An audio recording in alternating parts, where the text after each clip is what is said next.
L'actualité locale et régionale en continu. Grand Lille TV, toute info.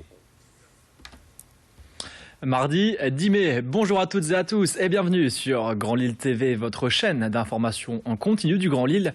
À la une de cette édition, un mot tout d'abord de la météo et le retour marqué des pluies sur notre métropole européenne lilloise avec des températures en légère baisse, un temps maussade dans l'ensemble qui devrait persister au moins jusqu'en fin de semaine. Mais nous y reviendrons d'ici quelques instants juste après ce flash info. Et puis 3 ans après le mariage pour tous autorisé qui avait tant fait parler de lui, excusez-moi. La manif pour tous revient sur le devant de la scène en ce mardi 10 mai, symbolisant l'abolition de l'esclavage. Les membres de la manif pour tous se réunissent à 18h30, place de la République à Lille. La manif pour tous tient à faire entendre sa voix pour ce qu'elle appelle, je cite, une nouvelle forme d'esclavagisme des plus pauvres. Comprenez tout simplement la gestation pour autrui. Elle espère donc que la classe politique prenne en compte les risques psychologiques pour la mère porteuse. Je vous propose d'écouter tout de suite Nathalie Durier, membre de la Manif pour tous, que nous avons joint ce midi par téléphone. On écoute.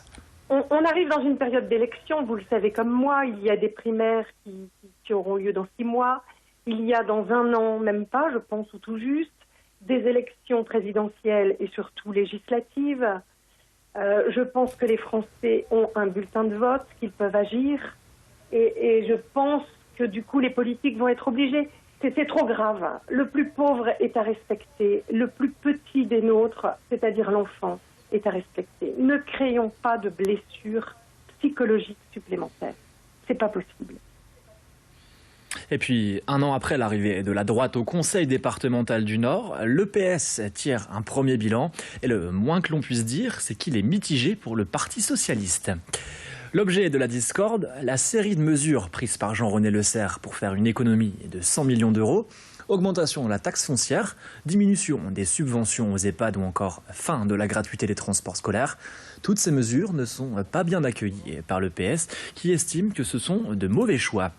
Selon eux, l'argent récupéré ne devrait pas être réinvesti dans la rénovation du ferroviaire et des collèges comme prévu, mais être utile également au fonctionnement du département. Le PS craint donc des inégalités, notamment chez les personnes âgées moins bien prises en charge.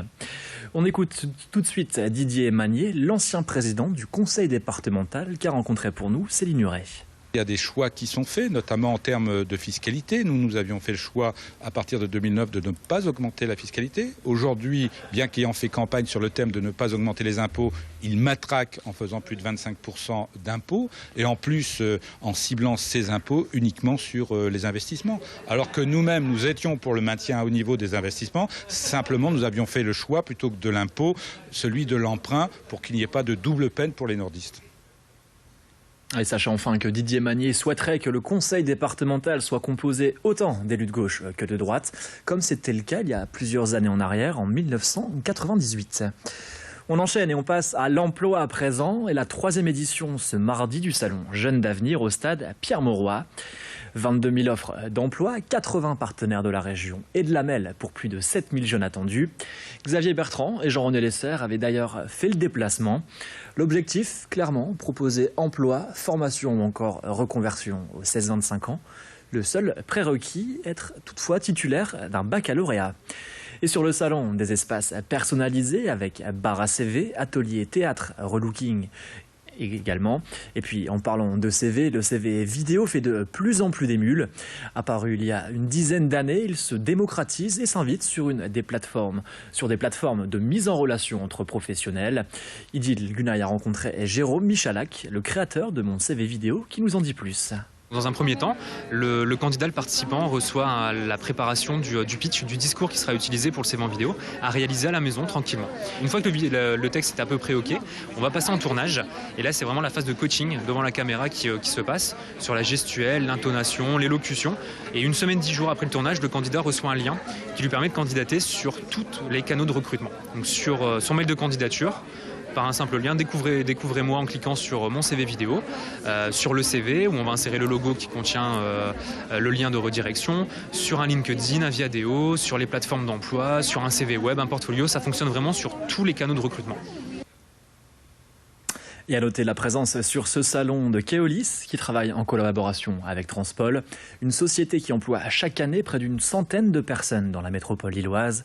Et pas besoin de diplôme particulier, tout type de profils sont recherchés, même les qualifications les plus basses, qui peuvent se former en interne. On enchaîne et on termine avec une note de musique et un concert de l'Orchestre national de Lille ce mardi et mercredi soir. Un hommage clairement au compositeur français de musique classique, Henri Dutilleux, décédé il y a tout juste 3 ans. Il avait reçu le Grand Prix national de la musique en 1967 et la Légion d'honneur en 2004. Jean-Claude Casatsu, le chef d'orchestre de l'ONL, interprétera donc l'œuvre Les Métaboles de Dutilleux, une œuvre qui fait appel à tous les instruments et timbres de l'orchestre. Un hommage qui retentit clairement comme un clin d'œil, car Henri Dutilleux et Jean-Claude Casatsu étaient aussi proches sur la scène qu'en dehors. Je vous propose d'écouter le chef d'orchestre qui tirera sa révérence d'ici peu. Céline Huret l'a rencontré. Dutilleux a joué un grand rôle dans ma vie amicale, professionnelle, et notre premier enregistrement a été sa première symphonie avec laquelle on a eu un grand prix du disque il y a quelques années.